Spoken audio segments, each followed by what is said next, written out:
Save এবং save অ্যাজের মধ্যে পার্থক্য কী? অনেকেই এই প্রশ্নটার সম্মুখীন হয়ে থাকেন। বিশেষ করে যারা কম্পিউটার পরীক্ষা দিতে যান তখনই এই প্রশ্নটা আসলে পেয়ে থাকেন। সেভ এবং সেভ অ্যাজ এই দুটি কমান্ড দেখতে প্রায় একই রকম হলেও এদের কাজের মধ্যে গুরুত্বপূর্ণ কিছু পার্থক্য রয়েছে।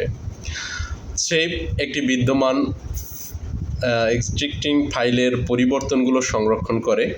আপনি যখন কোনো ফাইল খুলে কাজ করবেন এবং সেভ চাপেন তখন আগের ফাইলের পরিবর্তনগুলো যুক্ত হয়ে যায়। আর সেভ অ্যাজ এটি নতুন নামে বা নতুন স্থানে ফাইলটিকে সংরক্ষণ করা। আপনি মূল ফাইলটিকে অপরিবর্তিত রেখে একটি নতুন কপি তৈরি করতে পারেন, এটা হচ্ছে সেভের কাজ। আর সেভ অ্যাজের কাজ। আর সেভ তো বুঝলেনই যে আমি যাই ডকুমেন্ট খোলার পর কাজ করব সেটা সংরক্ষণ করার জন্য সেভ ব্যবহার করা হয় এবং ওই একই ডকুমেন্টে আলাদা পরিবর্তন না করে যদি আমি কোনো কিছু সংরক্ষণ করি তাকে সেভ অ্যাজ বলা হয়। ধন্যবাদ।